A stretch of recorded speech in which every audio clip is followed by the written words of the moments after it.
am from Group 2 that have a topic of 4 different groups and religions in the world, which are Zoroastrianism, Hinduism, Buddhism, and Taoism. So let's tackle first what is Zoroastrianism and who is their prophet. Their prophet, Zoroaster or Zarathustra.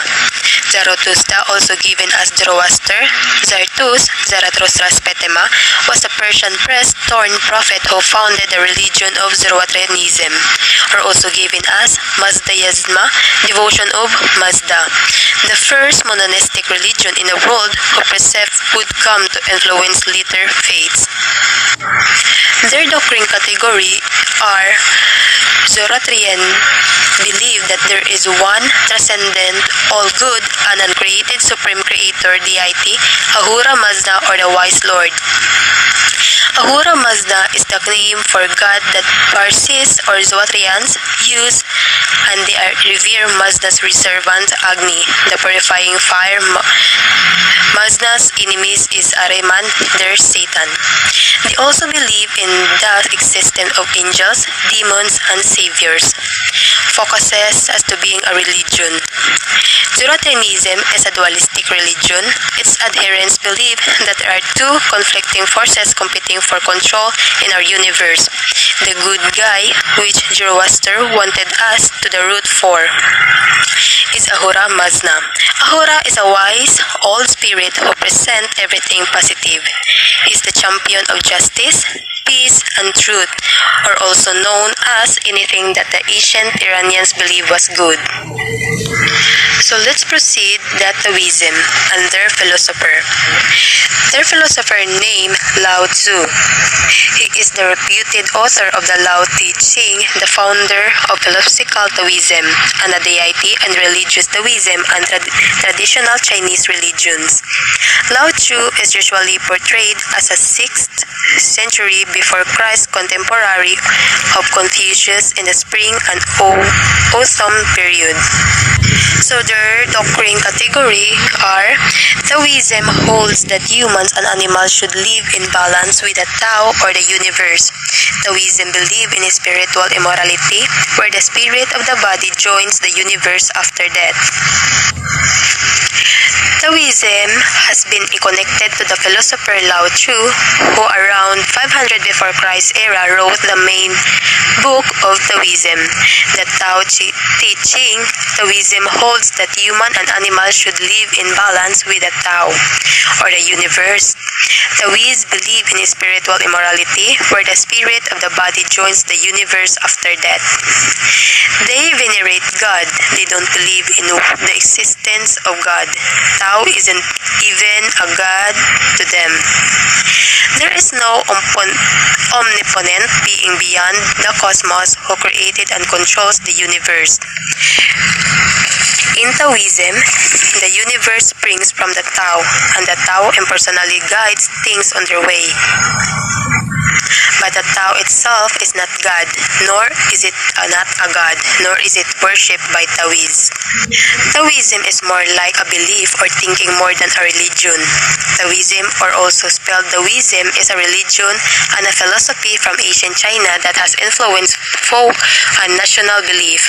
Taoism has been connected to the philosopher Lao Tzu, who around 500 before Christ era. So let's proceed their contrast or same beliefs. Taoism and Zoroastrianism are the representative religions for the broad theory of dualism. Both have the idea of two opposing forces in the world as a central religion tenet. Additionally, both religions acknowledge that every force in the world there exists a perfect opposite. Both believes in reincarnation. Both believes that every force in the world there is an opposing perfect force. So let's proceed to Zoroastrianism to Hinduism. So Zoroastrianism is Zoroaster, afterlife, dualistic cosmology, and the Hinduism is philosophical and intellectual views, samsara, intention or dharma, adharma, karma punyam, and karma pampan. So, samsara refers to a world or worldly existence. In spiritual language, samsara refers to the continuous cycle of death and rebirth. Thus, all that contributes to the cycle of death and rebirth can be said to be samsara. And let's continue to their contrast. One supreme God or soul, pro-life approach, and fire worshipper. So let's proceed now to Zoroastrianism and Buddhism. So Zoroastrianism believe in one God, and to serve God is by doing good deeds, and God is represented by Ahura Mazda and evil by Angra Mainyo, and they use his fire as symbol. So the Buddhism or their categories or doctrine categories are do not believe in existence of any God, and to attain enlightenment or nirvana, and negative action and beliefs of human beings or give rise to evil, and uses the Dharma wheel as symbol. Their contrast is place of worship or template. Both religions are still being practiced by individuals. Both are considered to be the oldest religions in the world. So now let's tackle the Hinduism and Buddhism. Hinduism and their prophet.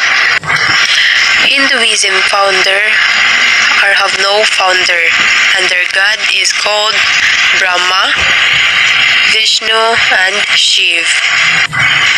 Hinduism, unlike other religions, Hinduism has no one founder but is instead a fusion of various beliefs.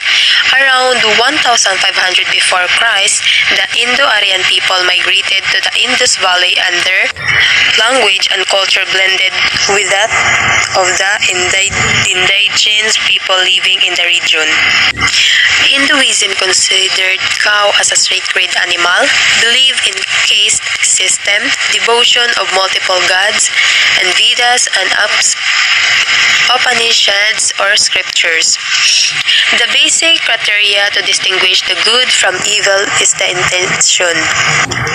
In Hinduism, all selfish intentions are evil, and all selfless intentions are good, however trivial they may be.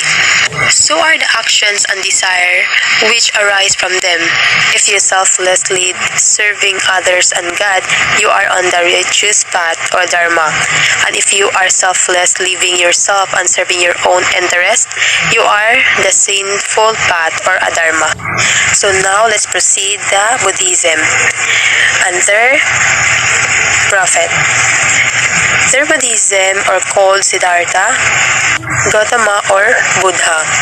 Gautama Buddha, or popularly known as the Buddha, was an ascetic religious leader and teacher who lived in ancient India.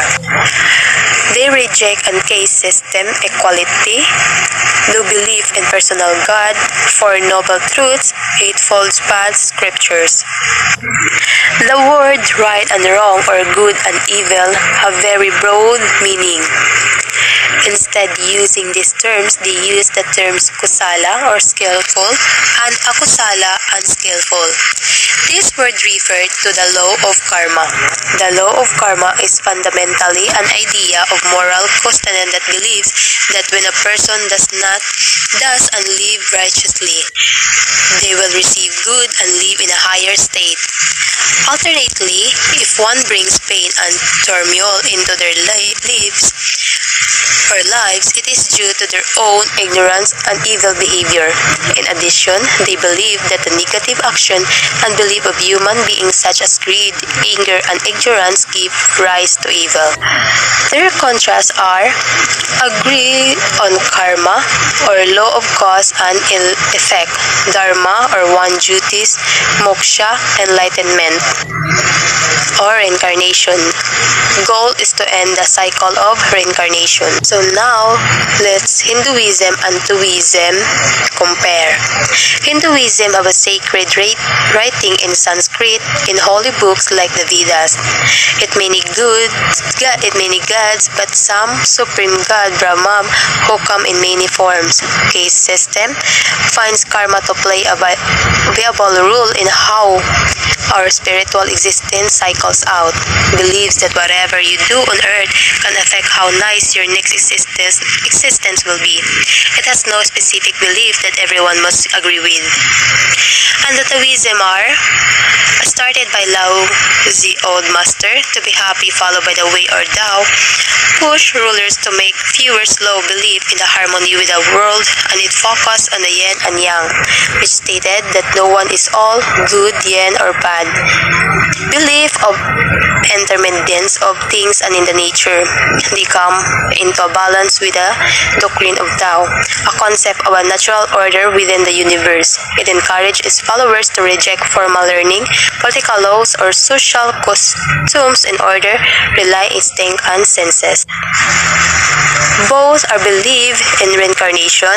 Both were influential in the social hierarchy. So lastly, the Taoism and Buddhism. Taoism, the founder is Lao Tzu.